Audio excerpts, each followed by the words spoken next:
हे guys welcome back to new blog. नवीन ब्लॉगमध्ये तुमचं स्वागत आहे. तर आजच्या ब्लॉगची सुरुवात थोडीशी वेगळी होते. ते म्हणजे आपण आपल्या शेताच्या बाहेर आहे आणि हे एवढे सारे ड्रम्स घेऊन काय करतोय तर आपण आलो आहे या ॲक्वा जे असतं कूलिंग सेंटर म्हणजे जिथं पाणी फिल्टर होतं तिथं आलो. त्याचं कारण काय ते तुम्हाला ब्लॉगच्या शेवटपर्यंत कळून जाईल, त्यासाठी ब्लॉग शेवटपर्यंत पहा. तर हे जे ड्रम्स आहेत आपल्याला पाण्याने भरायचे आहेत. आता तर आपण एक एक करून भरून घेऊया.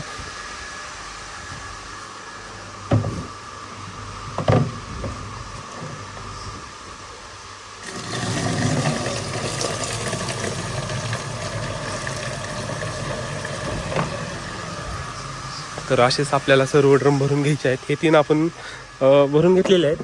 हे जे राहिलेले आहेत ते आता आपण 2 भरून घेणार आहे. आणि हे जे भरलेले ड्रम आहेत आपल्याला एक एक करून गाडीमध्ये ठेवायचे आहेत. याचं कारण तुम्हाला मी सांगतो. एवढा ड्रम मला ठेवू द्या.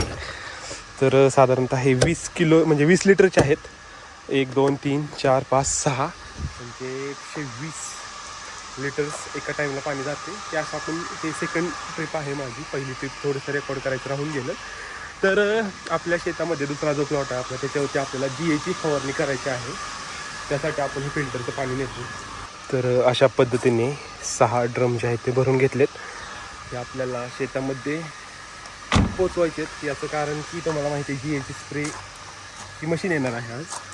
तर यासाठी फिल्टरचं पाणी का, तर हे फिल्टरचं पाणी असतं ते TDS त्याचा मेंटेन असतो. त्याचबरोबर pH लेवल मेंटेन असते. जास्त आपल्याला त्याच्यासाठी एफर्ट्स घ्यावं लागत नाहीत pH मेंटेन करण्यासाठी. आणि जो इफेक्ट आहे या पाण्याचा औषधाचा तो pH मेंटेन असल्यामुळं लगेच होतो आणि जास्त काळ टिकतो. त्याच्यामुळंच आपण हे फिल्टरचं पाणी यूज करतोय.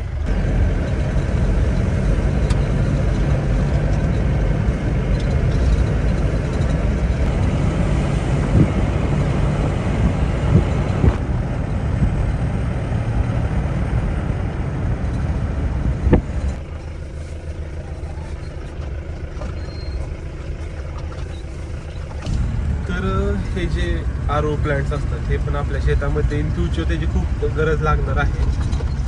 कारण की पाण्याची क्वालिटी त्याचं pH आजकाल आता पाऊस जास्त झाल्यापासून तर थोडंसं पाण्याची क्वालिटी बिघडलेलीच आहे.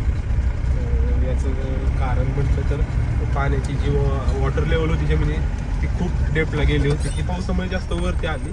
त्याच्यामुळे जे जमिनीच्या आतमध्ये जे वेगवेगळे थर असतात त्याच्यामधले घटक मिक्स झाल्यामुळं पाण्याची चव पण बदलली.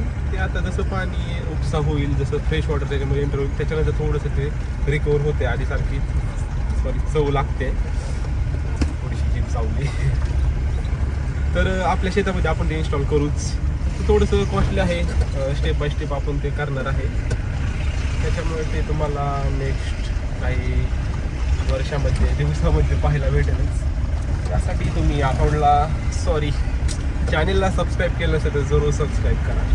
ते इंस्टाग्रामची सवय झाली मला रोज डेली व्हिडिओ शूट करायचे. त्याच्यामुळे थोडंसं चुका होतात. जसं मी यूट्यूबवरती कन्सिस्टंट होईल त्याच्यानंतर हे होणार नाही. त्यासाठी तुम्ही पण ब्लॉग रोज पाहत जा. तर गाईज तुम्ही जे मशीन पाहिली लास्ट क्लिपमध्ये तर त्या मशीनला आपण स्प्रे घेतो GAचा. त्याचा इफेक्ट चांगला असतो. रेग्युलर आपण ब्लोअरने घेतला तर तेवढा स्प्रे चांगला बसत नाही. प्रत्येक घडावरती जात नाही, पानावरती बसत नाही. त्याच्यामुळे आपण त्याची मशीनचा यूज करतो. तर त्यासाठीच आपल्याला फिल्टरचं पाणी पाहिजे होतं. आपण त्यांना पोच केलं आणि आता चाललो आपल्याला थोडंसं GA कमी पडतोय 10-20 ग्रॅम ते आपण घेऊन येणार आहे. आणि GA म्हणजे gibberellic acid plant growth regulator असतं ते. तर ते आपल्याला आणायचं आहे. ते आणण्यासाठी मी एक शॉपला चाललो जिथं आपल्याला शेती रिलेटेड औषधं भेटतात. तर हे सीझनमध्ये चालू असतं. खूप सारे नवीन टास्क येतात, प्रॉब्लेम पण येतात. ते सॉल्व्ह करून आपल्याला सीझन सक्सेसफुल बनवायचा असतो. आणि याच्यामध्ये पॉझिटिव्ह राहणं खूप गरजेचं असतं. कारण की माहीत नाही आपल्याला की आपण एवढं सारं करतोय त्याच्यानंतर रेट्स मिळतील का नाही. तरी पण जो फार्मर आहे तो कष्ट घेत असतो. तर गाईज तुम्ही जर समोर पाहिलं तिथं तुम्हाला ट्रॅक्टर दिसत असेल. तर स्प्रेचं काम चालू आहे. आणि आता आपल्या आंब्याच्या प्लॉटला पाणी चालू आहे. खत सोडायचं आपल्याला. त्याचं थोडंसं बघून आपण आजचा डे एंड करणार आहे. तर फिल्टरचा पाण्याचा मेन यूज होता की हे जे मशीन आहे जी त्यासाठी आपण करतो. pH मेंटेन करण्यासाठी जास्त आपल्याला एफर्ट्स घ्यावं लागत नाहीत. TDS वगैरे बाकीच्या ज्या गोष्टी असतात पाण्याच्या जे की आपल्या विहीर बोरमध्ये एक्स्ट्रा असतात ते फिल्टर होऊन आल्यामुळे त्या कमी होतात. व्हेरी सिम्पल लँग्वेजमध्ये हे सांगितलं मी. त्याच्यामुळे आपण फिल्टरचं पाणी यूज करतो. तर बाकी आंब्याच्या प्लॉटचे जे अपडेट्स आहेत ते आपण एका नवीन ब्लॉगमध्ये घेणार आहे.